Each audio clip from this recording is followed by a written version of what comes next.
Hey guys, welcome back to my channel and welcome back to another video. If you're new here, my name is Rasheen and I create lifestyle, travel related content and also some Canada related content, and that's what I'm going to be doing today. Actually getting ready to go to a concert, a Burna Boy concert at that, but I wanted to do sort of like a chit chat, get ready with me, have a little chat about the latest updates in Canada that is affecting persons that are wanting to come to Canada. I really want to talk about it, so let's do it. Okay, so all the information that I am going to be mentioning in this video mostly applies to international students that are looking to come to Canada. And if you guys have been following me for a while, you know that that's how I migrated to Canada, and I only recently got my permanent residence last year in January. So like this whole thing is just, it makes me feel so, I don't even know what to say, because it's like I was once an international student. I was once like somebody that was looking to migrate to Canada, and I wouldn't have been able to, probably wouldn't have been able to come if I had done it with these measures that they have currently in place. One of the first things that they did is in December they announced that starting January of this year, which is already implemented, they will be changing the cost of living requirement amount for international students for one person, a single person. So usually, or in previous years, it was about $10,000 that they required from you to show in your account for living expenses, like 10,000 Canadian dollars, in addition to 1 year of your tuition fees. That has now been doubled. Yes, doubled. So now you have to show 20,000 Canadian dollars, right, in addition to your school fees. So you can imagine the amount of money that is. And let's be honest, let's be frank, let's be honest, a lot of persons that are looking to come to Canada are persons that are looking for better opportunities, and if they had 20,000 Canadian dollars, and I'm from Jamaica, so I'm going to use Jamaican currency, that would be about $2 million Jamaican. If they had $2 million Jamaican in addition to school fees, which can go up to 15,000 Canadian, so we're talking about $35,000 Canadian, which is about 3.5 mil Jamaican dollars, right? If they had that money already sitting in their account, not doing anything with it, they probably wouldn't need to migrate or wouldn't want to migrate here. Like, they have the money, you know what I mean? And it's just so unfortunate, because now it's preventing persons, or making it a lot more difficult for persons that, you know, are in not a great financial situation in their home town or like their home country, to be able to make the move and come and create a better life for themselves. And as much as I'm very honest about the situation in Canada and how I genuinely, it's you know how I feel about it, but I'm not going to knock somebody else for trying to make a better life for themselves, because at the end of the day, like, their financial situation back at home, you know, might not be the best, and it's better to try something than not to try at all. But no, with this new measure, it's making it like twice as difficult. So that's the first thing. The second thing that they have done, they announced it recently, is that they're putting a cap on the number of international students that can come. So now they are capping it to 364,000 persons. Before, there was no cap, right? And they are putting this in place. They say it's a temporary measure. They're putting this in place for the next 2 years. So if you're somebody that wants to come to Canada, you, in addition to having to find that 20,000 Canadian dollars living expenses, school fee, and everything. No, you are gonna have to worry about the fact that there is a cap and that you might not even be admitted for the time that you want to go, right? And obviously that's going to make sort of like the approval process a lot more strict, because obviously if there's a cap, there's going to be a lot more denials. Like, that makes sense. Like, who would have gotten through before and not get through again, right? That's just like the fact of the matter. And like, it's very unfortunate that that is happening, but what I will say is that it was necessary. And I've spoken about this before, but everybody was like, I want to know why people come up firing and nothing firing a phone alone and da da da. Like, I don't get that from YouTube commenters. I get that a lot from people on TikTok, because I've made videos about this on TikTok. And like, people are talking about, oh, stop, tell people not to come to Canada, which I've never outright told people not to come to Canada. I've always told them to do their research, because cost of living here is so high. But the fact that the government is putting these measures in place, it's because of the fact that the cost of living is so high. So they see that, right? And they're like, students can come here and survive. They aren't surviving. So right now, the way how it bad, I'm going to pause and do my eyebrows and come back, because I can't talk under my eyebrows. So yeah, the situation here is so bad that students have been going to food banks, because the cost of living here is so high. And because obviously as a student, before, like, you were only allowed to work 20 hours a week. So not having like money and stuff like that to survive, and you still have to do grocery shopping, and you know, some persons don't actually come with the money that they tell you to come with, and they put themselves in problems.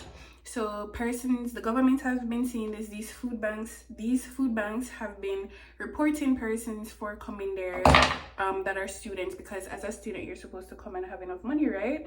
So because of that and other things such as the housing crisis, there have been people, especially in Brampton, where there's a specific race of people. I'm not going to mention the race, but they are known for like abusing the housing situation, in terms of like, you have 50 people living in one house, and you have landlords that are renting out to these persons. They're renting out their garages, they're renting out living rooms, they have mattresses on the floor renting out to these students. And it's really bad, because as a student you're paying so much money to come here, you can't even find housing. So the housing situation, the cost of living crisis, and the fact that students haven't been able to survive, and a lot of these persons are coming from their homes where, you know, they've had like comfortable apartments, and like they had their professional jobs, and they're coming to start over life and live basically in squalor in a first world country. Make it make sense? That make no sense to me.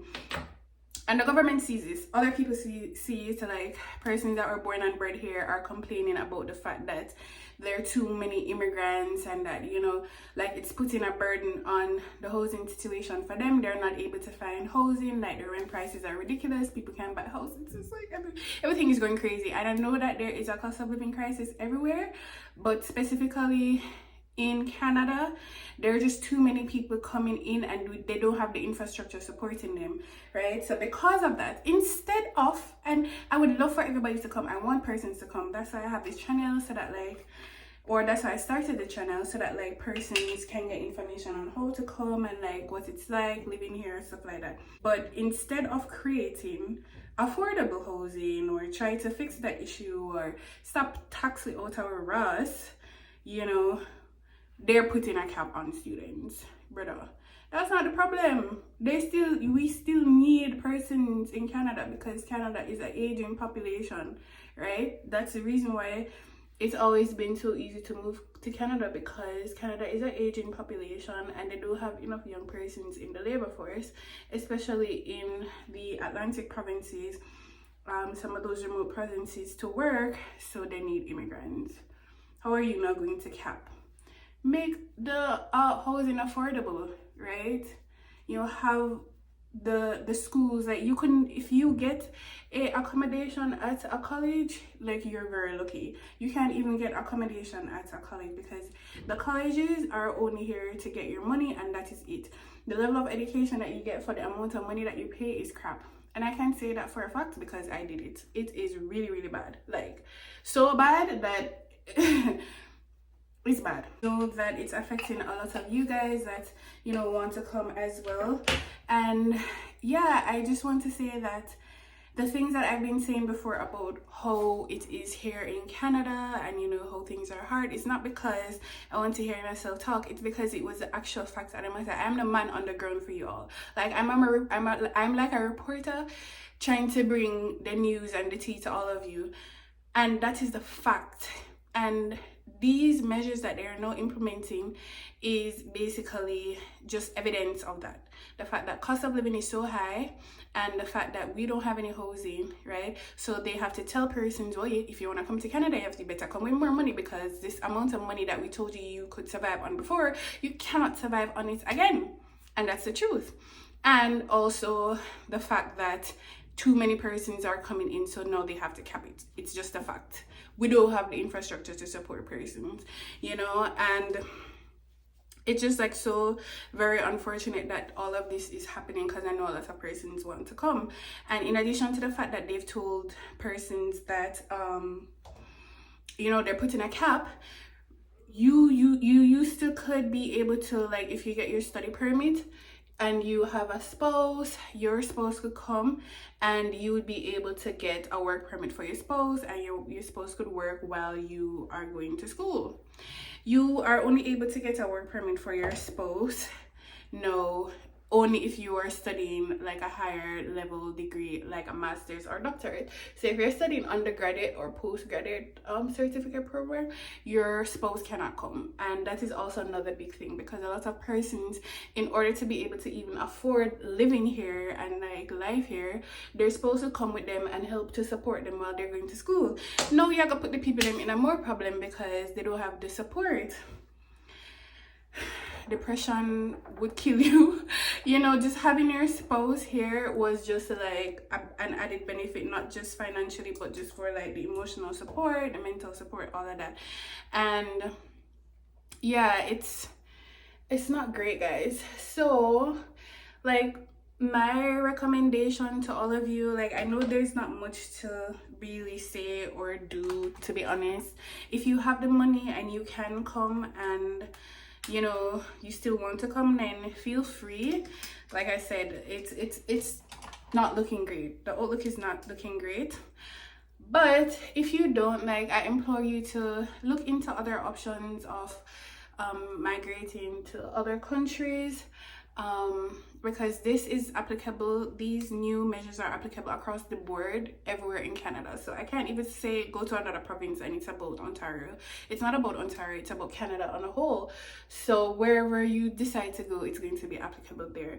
So like, I know it's difficult to migrate to the US, so I wouldn't even like tell you to look into that. But what I will say is that I know there are a lot of like information out there about like moving to places like Australia, places like Italy, like small European cities that also want persons to come. Germany is another good one. Switzerland is another good one. Look into those. If you guys want me to do like a video talking about other places that you could possibly migrate to, let me know and I'll do the research for you, and I'll come and I'll let you know like how you can do that. But yeah, that's basically what I wanted to talk to you guys about. I hope you guys are all doing well, and yeah, I really hope that this news doesn't affect as many people as I think it's going to affect.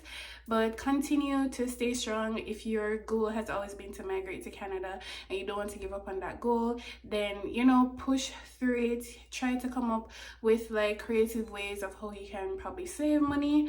I can do another video about that too. Or, you know, there are lots of ways to make your dreams come true regardless. Don't let this be something that, you know, holds you back from what it is that you want. So that's my two-piece. Thanks for coming to my TED Talk, and I'll see you guys in the next video. Bye, guys.